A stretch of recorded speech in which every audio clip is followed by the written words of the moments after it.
दोस्तों जब भी किसी घर पे अगर 41A का नोटिस आता है, जरूरी नहीं कि नोटिस आपके घर बाय पोस्ट ही आएगा।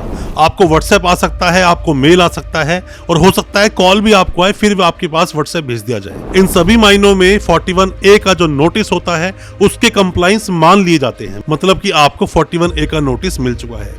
41A का नोटिस आने के बाद में कई बार ऐसा देखा गया है कि मामला होता कुछ नहीं, बट मामले को आप इतना बड़ा बना लेते हो कि सुप्रीम कोर्ट तक जाते हो, बेल डिसमिस होती है, बाद में सरेंडर करते हो, जेल जाते हो, जेल काट के आते हो, और जबकि मामला इतना बड़ा था नहीं, आप फुंसी का नासूर बना लेते हो। तो क्या क्या सावधानियां आप बरतें, ऐसी कौन सी 5 बातें हैं, अगर आप उन बातों को फॉलो करेंगे तो आप अपने केस से निकल भी सकते हैं, केस को सॉर्ट आउट भी कर सकते हैं, और ये भी हो सकता है कि आपका मामला पूरी तरह से खत्म ही हो जाए। तो ज्यादा कुछ जानने के लिए कि 41A का नोटिस अगर आए आप उसे कैसे हैंडल करेंगे, दोस्तों बने रहिए हमारी इस वीडियो के साथ। नमस्कार दोस्तों, स्वागत करता हूं फिर एक बार आप सभी का अपने इस YouTube चैनल पर, जिसका नाम है फाइट फॉर ट्रू। मेरा नाम है वीरेंद्र वर्मा। जैसा आप सभी जानते हैं, हम इसी तरह की लीगल अवेयरनेस की वीडियोस आपके लेकर आते हैं और आपको बनाते हैं कानूनी जानकार। दोस्तों आप कोई भी नए वकील साहब हैं, कोई भी लॉ स्टूडेंट हैं, या फिर अभी आपने अपनी वकालत शुरू की है, अभी आपने अपनी लॉ की प्रैक्टिस शुरू की है, तो ऐसे में आपके सामने भी एक चुनौती आती है जिसमें एंटीसिपेटरी बेल कराना होता है, या फिर 41A का नोटिस आपके क्लाइंट के पास आ जाता है। तो जो वीडियो है आज का, ये बहुत महत्वपूर्ण आपके लिए होने वाला है। वीडियो को पूरा देखें, अच्छा लगे तो शेयर करें और लाइक जरूर करें, और चैनल को सब्सक्राइब करना आप बिल्कुल ना भूलें। दोस्तों 41A का नोटिस आता कब है, पहले आप ये समझिए। 41A का नोटिस आपका आएगा जब भी आप किसी भी मामले में आपका नाम आया है, आपकी इन्वॉल्वमेंट आई है। अब वो इन्वॉल्वमेंट हो सकता है कि आपके अकाउंट में कोई पैसे आए हो सकता है आपके अकाउंट से कोई पैसे गए हो, या ये भी हो सकता है किसी भी मामले में थोड़ी सी पूछताछ पुलिस को करनी हो, या फिर साइबर सेल से भी 41A का नोटिस आ सकता है। तो ऐसा कोई भी नोटिस कभी भी आपके पास अगर आता है तो आप इन स्टेप्स को फॉलो आप जरूर करें। सबसे पहली बात कि 41A का नोटिस आपको मिला तो आप घबराएं नहीं। बहुत ज़्यादा आप घबरा जाते हैं, घबराने के बाद में बहुत सारे गलत स्टेप तक आप फॉलो कर लेते हैं, वो सब आपको करना नहीं है। नंबर बंद नहीं करना है, नंबर बंद के घर छोड़कर आप कहीं और चल देते हो, ये सब गलतियां आपको नहीं करनी है। घबराना नहीं है, घबराएंगे नहीं तो कोई ना कोई सॉल्यूशन जरूर निकल जाएगा, सॉल्यूशन भी निकलेगा और सब तरह से आप केस से बाहर निकल भी जाओगे। सबसे पहली बात घबराना नहीं है। दूसरी बात, आप जब भी कभी 41A का नोटिस आपके घर पे आए तो आप या तो खुद पुलिस स्टेशन चले जाएं, आपको जरूरी नहीं कि पुलिस वाला अरेस्ट कर ही लेगा, या तो आप किसी भी जानकार सगे संबंधी को आप पुलिस स्टेशन भेजें। ये भी नहीं कर सकते किसी भी वकील साहब को आप पुलिस स्टेशन भेजें। सबसे पहले केस को समझने की कोशिश करें कि केस क्या है। जब तक केस नहीं पता होगा, जब तक आप कोई ना कोई गलत स्टेप आप लोगे, और उसी गलत स्टेप लेने की वजह से ही आपको जेल तक जाना पड़ सकता है। पहले केस को समझें, केस को जाने कि क्यों आपके पास 41A का नोटिस आया है, ताकि पूरी कहानी आपको पता हो क्यों आपके पास वो नोटिस सर्व किया गया। दोस्तों तीसरी बात, अगर 41A का नोटिस आपके पास आए तो आप सीधा बेल ना लगाएं। अक्सर मैंने देखा है कि जैसे ही 41A का नोटिस आया, सीधा आप एंटीसिपेटरी बेल लगाने के लिए चल देते हैं। दोस्तों एंटीसिपेटरी बेल लेना कोई इतना आसान नहीं है, इतना कोई खेल नहीं है एंटीसिपेटरी बेल लेना, क्योंकि अभी तो क्या है, सिर्फ आपके पास 41A का नोटिस आया है, पूछताछ आप करेंगे। हो सकता है पूछताछ में कोई चीज सामने ना आए और इजीली आप उस केस से बाहर निकल जाएं। बट अगर आपने एंटीसिपेटरी बेल लगा दी और गलती से अगर बेल डिसमिस हो गई तो आपको सुप्रीम कोर्ट तक का सफर तय करना पड़ सकता है।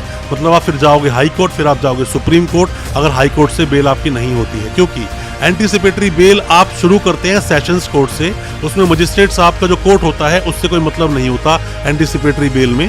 सेशन कोर्ट जाओगे, हाई कोर्ट जाओगे, सुप्रीम कोर्ट भी आपको जाना पड़ सकता है, और उसके बाद भी ऐसी कोई कंफर्मेशन नहीं, कोई गारंटी नहीं कि आपकी बेल हो ही जाएगी। तो पहले आप कोशिश करें, जो 2 बातें मैंने आपको बताई आप उन्हें फॉलो करें।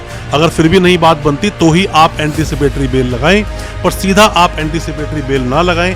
आपका केस बिगड़ सकता है, खराब हो सकता है, आपको समस्या हो सकती है। चौथी बात दोस्तों कि अक्सर मैंने ये देखा है कि जब भी कोई एंटीसिपेटरी बेल लगाता है या फिर 41A का नोटिस किसी घर पे आता है तो वो सबसे पहले नंबर बंद कर लेता है, फोन बंद कर लेता है, घर से फरार हो जाता है। दोस्तों मान लीजिए आप बेल लगा रहे हो, बेल अगर आप लगा रहे हो, बेल तो खैर आपको लगानी ही पड़ेगी अगर 41A के नोटिस में आप जाकर पुलिस के साथ कोऑपरेशन नहीं करते हो, साथ में जो उनकी इन्वेस्टिगेशन है उसमें सहयोग नहीं करते हो तो।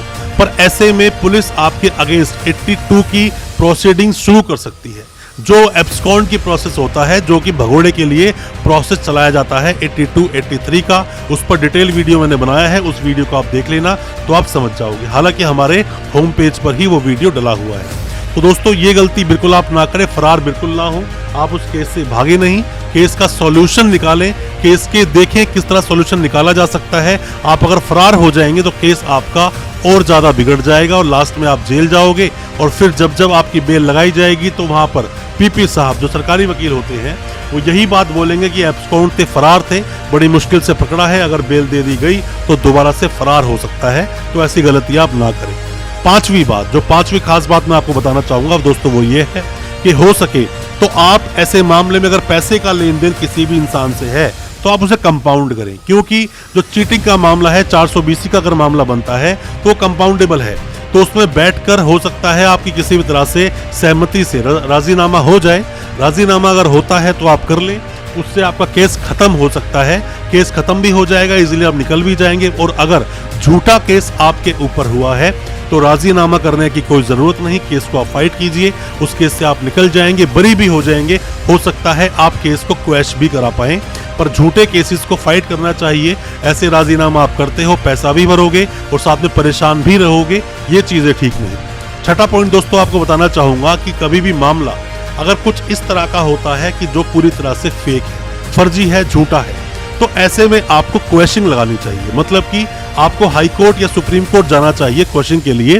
क्वेश्चन के लिए आप जब जाते हैं तो इसमें आप एफआईआर को क्वैश करवाते हैं, मतलब कि एफआईआर नहीं बनती, एफआईआर मेरे ऊपर नहीं होनी चाहिए और जो एफआईआर हुई है वो फेक है, फर्जी एफआईआर है। तो ऐसे में आप क्वैश जरूर लगाएं। अगर आप मान लीजिए बेल लगाने नहीं भी जाते हैं, आपने एंटीसिपेटरी बेल नहीं भी लगाई है, तो सीधा आप क्वेश्चन के लिए भी जा सकते हैं, ये भी आपके पास एक प्रावधान है। पर 41A का नोटिस आए तो डरे नहीं, घबराए नहीं, फरार ना हो, आप फोन बंद ना करें, चीजों का डट के सामना करें। कोई भी किसी भी तरह की सपोर्ट, हेल्प आप चाहते हैं, हमसे आप कांटेक्ट कर सकते हैं, या फिर कमेंट बॉक्स में जाकर आप कमेंट करें या हमें व्हाट्सएप करें, हो सकता है हम आपकी कोई इसमें मदद कर सकें।